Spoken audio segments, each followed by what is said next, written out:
Toute l'actualité automobile. كل جديد في عالم السيارات. Les meilleures annonces de l'occasion. أجود صفقات البيع والشراء في السيارات المستعملة. Et le point de vue des professionnels de l'automobile, c'est dans Automobile Magazine. وآراء مهنية عالم السيارات، هادشي في طوموبيل ماغازين. L'émission consacrée exclusivement au secteur automobile au Maroc. البرنامج الخاص بقطاع السيارات في المغرب على إذاعتكم MFM.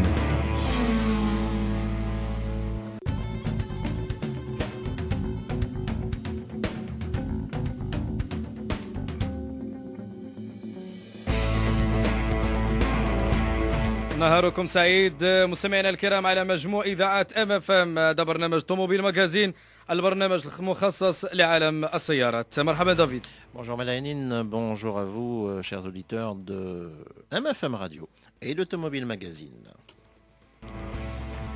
جديد عالم السيارات في المغرب والخارج، رأي المهنيين ومحترفي السياقة بعد قليل في نشرة الأسبوع.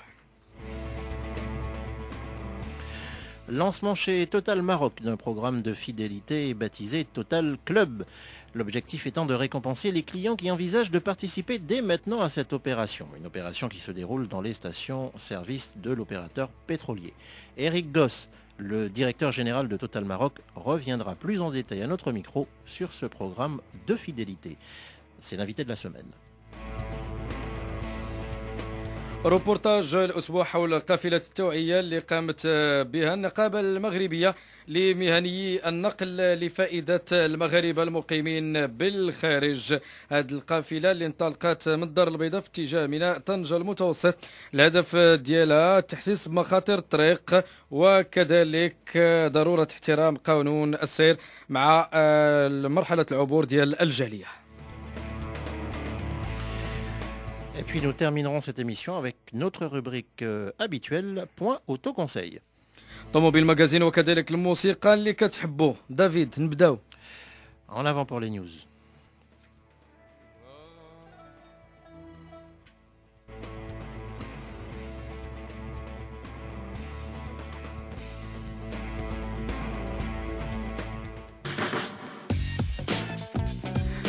سوق سيارات في المغرب منحى تنازلي للمبيعات.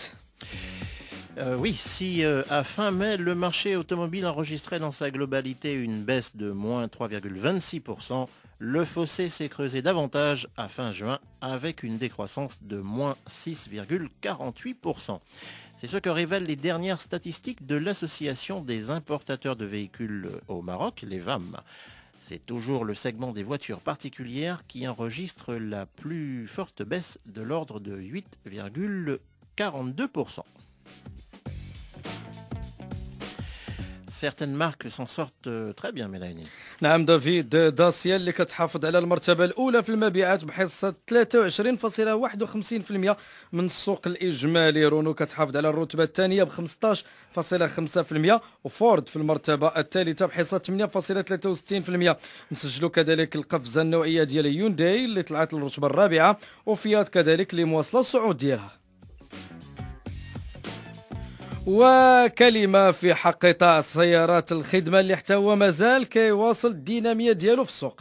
Absolument, puisqu'à fin juin, 7090 unités ont été écoulées contre 6291 à la même période l'année dernière, soit une progression de 12,70%.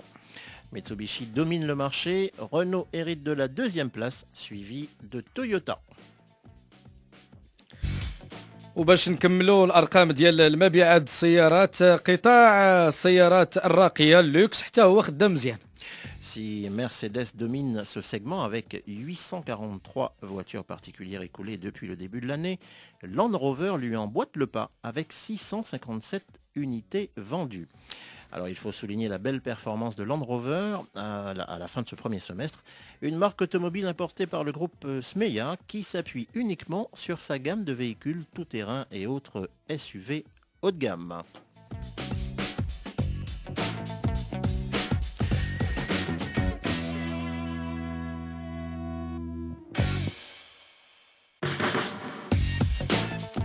ALD Automotive a enregistré de belles performances. نعم دافيد، الفرع ديال الشركه العامه في المغرب فالتوقعات ديالو هاد الشركه اللي بغات توصل ل 5800 سياره من هنا لنهايه هاد السنه تمكنات باش تحقق هاد الهدف وتفوتوا في نهايه الفصل الاول من هذا العام. والان المؤسسه كتوفر على 6000 سياره للكراء. يمكن نقول باللي التدابير اللي جا بها قانون الماليه 2013 لعب لصالح القطاع، حيث مع الليزينغ المقاولات بداو كيفكروا اكثر في كراء السيارات لمده طويله. هذا الانتاج اللي مكن ALD باش تحافظ على الرياده ديالها في السوق المغربيه. وخبر آخر، سيفا وموتورز المغرب كتطلق سامر درايف اكسبو. Et oui, l'importateur exclusif des marques Chevrolet et Opel dans le Royaume a pris place sur la corniche de Casablanca et organise le Summer Drive Expo, une opération qui a débuté le 28 juin dernier et qui s'achèvera le 21 juillet. On y trouve une surface d'exposition à ciel ouvert de 800 mètres carrés réunissant les modèles phares des gammes Chevrolet et Opel. Le grand public pourra à cette occasion effectuer des tests drive et bénéficier des promotions consenties sur la gamme. Une opération qui, selon le staff de CFAO Motors Maroc, se mesure aussi en nombre de contacts clients effectués sur place. Et pour finir, Peugeot a annoncé que la version définitive de la déclinaison ultra sportive de son coupé RCZ serait dévoilée la semaine prochaine à Goodwood, en Angleterre, à l'occasion du festival de la vitesse. La RCZ R fera date chez le constructeur socialien. En effet, avec une motorisation essence de plus de 270 chevaux, c'est tout simplement le modèle de série le plus puissant de l'histoire de la firme. هادشي اللي عندنا في الاخبار دافيد. Petite pause musicale ملاينين. نعم رائع. تقول لي اذا كان ليه لمحمد عبد الوهاب بصوت نور مهنا.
يومين يا ليل يا ليل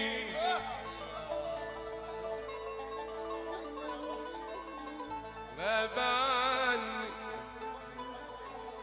غاب عني غاب عني بقاله يومين يومين يومين يا روحي يومين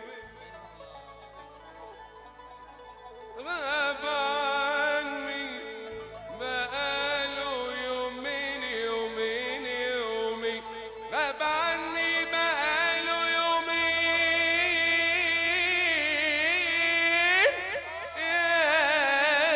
يا ليل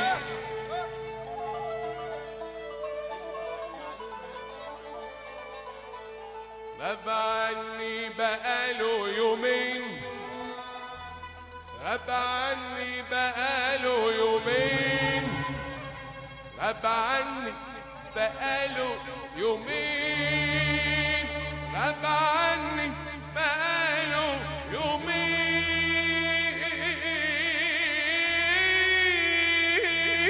يومين يا ليل غاب عني بقاله يومين معرفش وحشني ليه واحترت اشوفه فين وان شفته هقوله ايه غاب عني بقاله يومين يا روحي يومين معرفش وحشني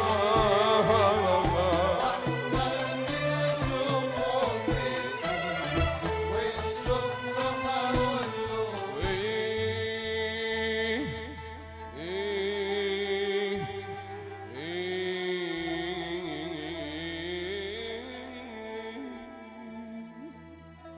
واللي ده كان لك لما شفت عينيك واللي ده كان ليه لما شفت عينيك حني قلبي إليك وانشغلت عليك وانشغلت عليك حني قلبي إليك وانشغلت عليك وانشغلت عليك كل ده كان ليه كان ليه روحي ليه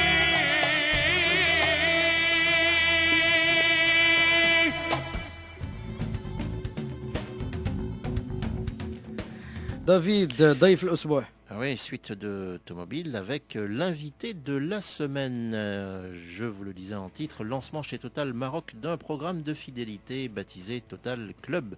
L'objectif étant de récompenser les clients qui envisagent de participer dès maintenant à cette opération qui se déroule dans les stations-service de l'opérateur pétrolier. Eric Goss, le directeur général de Total Maroc, revient plus en détail sur ce programme de fidélité. C'est l'invité de la semaine. Monsieur Eric Goss, bonjour. Alors, vous lancez à l'attention de votre clientèle une carte de fidélité. Est-ce que vous pouvez nous expliquer un petit peu de quoi il s'agit ? Oui, bien sûr, avec plaisir. Donc, on a une carte de fidélité nouvelle qui sort aujourd'hui. C'est une carte qui se veut absolument sûre, fiable et qui crée la confiance du client vis-à-vis en fait, de sa transaction d'achat de carburant, de lubrifiant, de restauration ou en boutique. En deux mots, comment ça marche ? Vous avez une carte de fidélité. Cette carte de fidélité, elle a un code PIN. Cette carte de fidélité, elle va contenir vos points et automatiquement, chaque fois que vous avez un acte d'achat chez Total, automatiquement, sans intervention humaine, les points sont crédités sur votre carte. Cette carte a un code PIN, elle est à vous. Vous connaissez votre code PIN, personne d'autre ne le connaît. Donc avec cette carte, vous allez pouvoir avoir des cadeaux, soit en appelant un call center, soit directement sur notre site web. Il y a un catalogue cadeau, bien sûr, qui est disponible sous format papier dans nos stations-service. Plus facile, directement sur notre site web, où on peut aller sur l'ensemble des univers de cadeaux qui sont proposés. Quelles ont été les motivations qui vous ont poussé à proposer ce nouveau service à votre clientèle ? On veut connaître mieux nos clients, on veut se rapprocher de nos clients et on veut faire des choses pour nos clients. Et donc cette carte de fidélité, c'est créer un lien avec nos clients et on veut les connaître, on veut savoir comment ils s'appellent, on veut savoir ce qu'ils ont comme voiture, parce qu'on veut leur apporter des choses pour eux et que chaque client soit individuel. On ne veut plus parler de clients avec un S sans les connaître, on veut connaître Mohamed ou Ahmed. C'est Mohamed et Ahmed qu'on veut connaître et non pas le client. Qu'en est-il de la formation de vos personnels, notamment les pompistes, pardon? Est-ce qu'ils ont été sensibilisés par rapport à ce nouveau produit et l'attention qu'ils doivent donner à la clientèle par rapport à ce nouveau produit? Alors bien sûr, quand on parle service client et connaître ses clients, il faut faire attention aux pompistes. Les pompistes sont la première interaction entre le client et nous. Donc on a 115 stations aujourd'hui opérationnelles sur ce système et sur chacune de ces 115 stations, tous les pompistes ont été formés à la carte de fidélité. Ils ont même été formés 2 fois. Une première fois, ils ont été sensibilisés et une deuxième fois, les équipes sont passées et leur ont montré exactement et précisément comment faire. Et il faut ajouter qu'ils ont eux aussi leur propre carte de fidélité. Et chaque fois que le client va gagner des points, eux aussi vont en gagner une petite partie de ces points-là. Et donc nos pompistes en fait ont intérêt à ce que ça marche et nos pompistes veulent aujourd'hui que ça se passe bien pour le client, ce qui est l'essentiel. De façon de les motiver également. Absolument, et puis c'est aussi une occasion de leur dire merci, parce que ce sont des gens qui travaillent souvent dans des conditions difficiles, et c'est bien qu'ils aient quelque chose. On ne pense pas assez souvent à nos pompistes, et c'est bien de penser à eux. Quel bilan faites-vous de l'activité de votre groupe, globalement? Écoutez, au Maroc, on a une activité qui traverse une passe un petit peu difficile, on ne va pas se mentir. Le secteur est en baisse de 5 à 10% depuis le début de l'année. Nous, on arrive à plus ou moins réaliser les mêmes chiffres que l'année dernière, donc on est plutôt mieux que le secteur. Maintenant, c'est vrai qu'il y a eu des jours plus heureux, et c'est pour ça que c'est important de lancer ce type d'initiative, parce que ça permet d'offrir quelque chose en plus aux clients. Je répète, la personne qui est importante, c'est le client. Toujours est-il que vos ambitions ne s'arrêtent pas au Maroc, et ce sera ma dernière question. Vous envisagez de vous étendre également vers l'Afrique? Alors Total a une de grandes ambitions sur l'Afrique. Total est le premier pétrolier africain, et de très très loin. On doit vendre l'équivalent de 3 fois de ce que vend notre plus direct compétiteur. On a des grandes ambitions de croissance en Afrique. On veut doubler de taille rapidement, sans que je puisse vraiment rentrer dans le détail sur ce que veut dire rapidement, mais on veut rapidement doubler de taille. Et doubler de taille sur une entreprise comme la nôtre, c'est énorme. Ça fait entre 50 et 80 ans qu'on existe dans tous les pays. Et là, on dit qu'entre 5 et 10 ans, on voudrait doubler de taille. Donc c'est une très belle ambition et nous, on est ravis au Maroc de participer à cette ambition commune. Nous vous remercions d'être venu au micro de Automobile Magazine. Merci.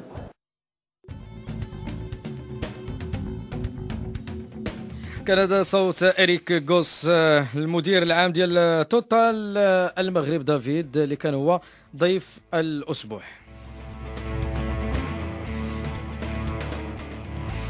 والآن غادي نمشيو للروبورتاج مع إيمان بطن. هذا الروبورتاج هذا اللي غيدينا القافلة اللي نظمتها نقابة ديال النقل، هي النقابة المغربية لمهني النقل لفائدة المغاربة المقيمين بالخارج. نتعرفوا على هذه القافلة هذه، المسار ديالها والأهداف ديالها في هذا الروبورتاج.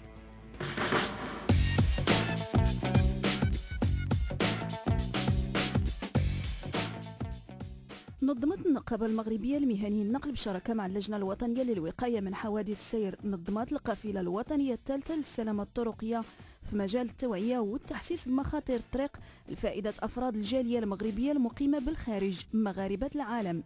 مصطفى شعون الكاتب العام الوطني للنقابة المغربية لمهني النقل.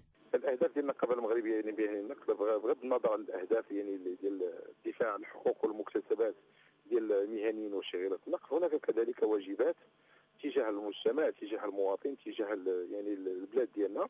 ومن ضمن هذه الواجبات اللي لنا هو موضوع ديال السلامه الطرقيه.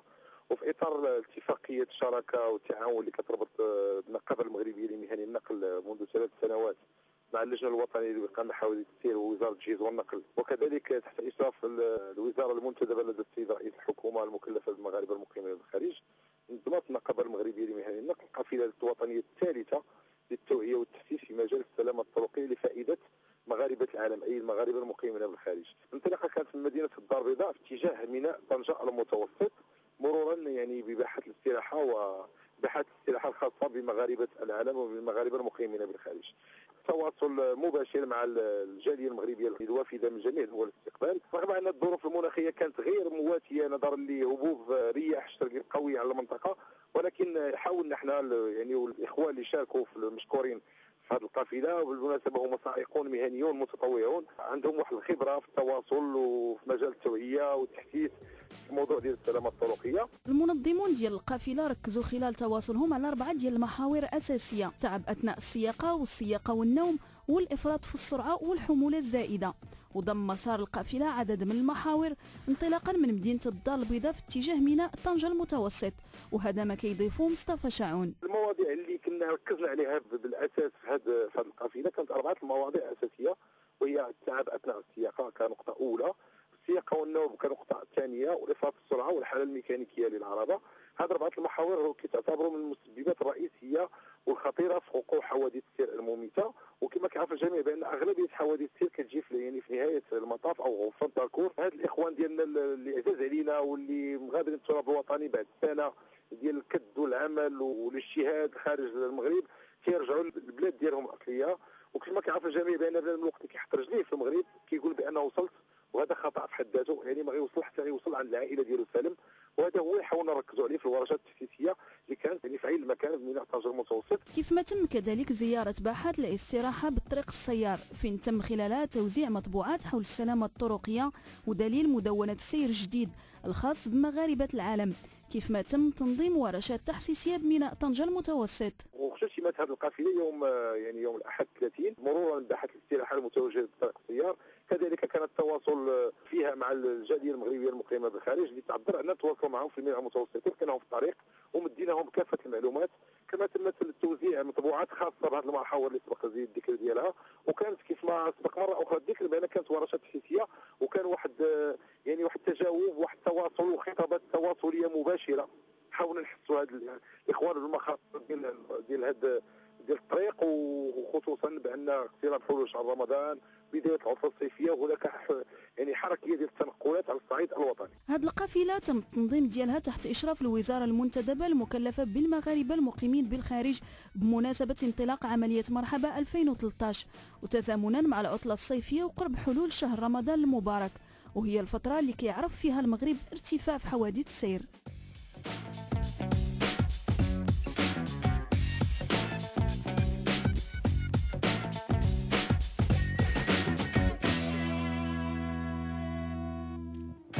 شكرا للفريده شباب في اخراج هذه الحلقه. بعد قليل غادي نتعرفوا على يعني النصائح ديال بوان اوتو كونساي، ولكن قبل ذلك نبقاو مع فاصل موسيقي. سميرة سعيد une très grande artiste avec qui voilà avec Cheb Mami. ah oui Cheb Mami يوم ورا يوم jour après jour يوم ورا يوم سميرة سعيد وشب مامي. والأغنية التي منحت سميرة سعيد يعني أحسن مطربة في يعني السنوات ديال الصدور ديال هاد الأغنية. حبيبي مهما كنت بغيب بقلبك كنت ويايا، أنا راجعة يا أغلى حبيب، بقولك لا كده كفاية. حبيبي مهما كنت بغيب بقلبك كنت ويايا،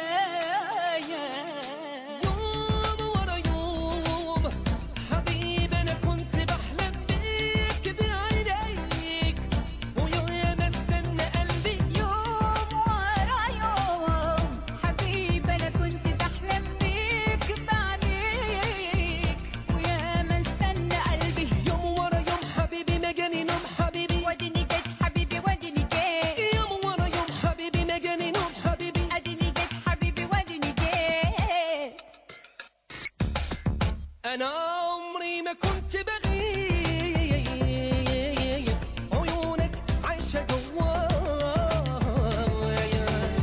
كفاية في الفراق صديق، لقينا لبعدنا نهاية.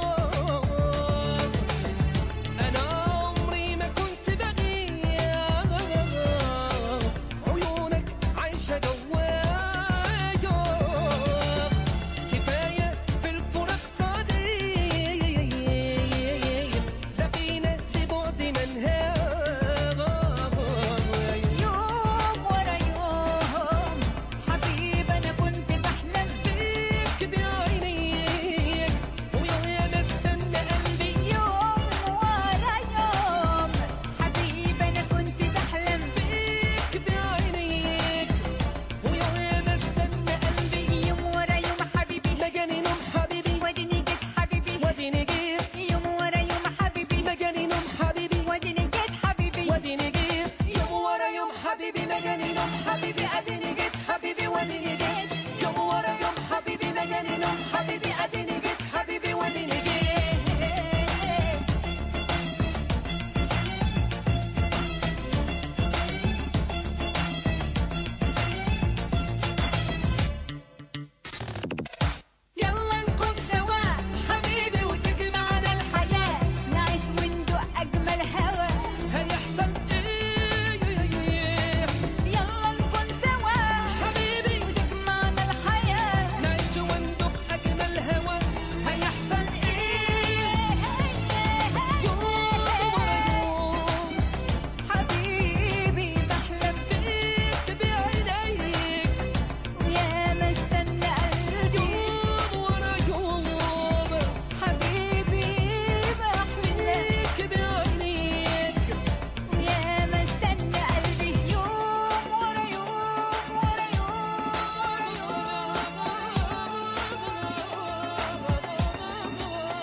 – 12h46 à la pendule d'AMFM Radio, suite de Automobile Magazine avec notre rubrique Point Auto Conseil.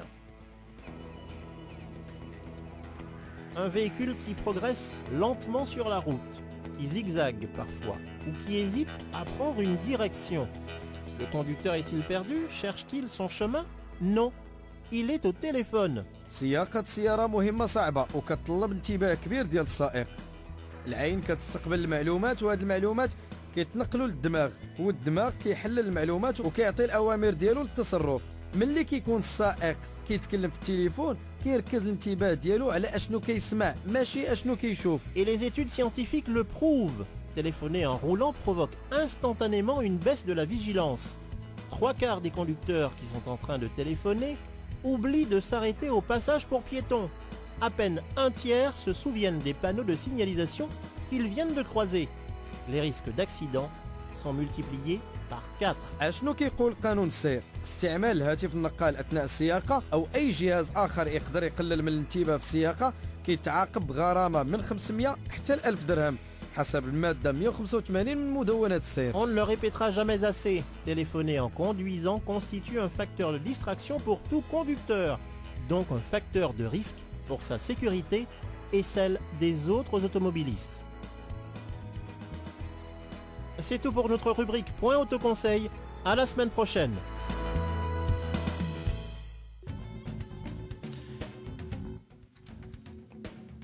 نهاية طوموبيل الماغازين لهذا الأسبوع. شكرا دافيد، شكرا فريدة أجابة في القماطر التقني، شكرا محمد عادل، محمد حمام، ياسين زركيل.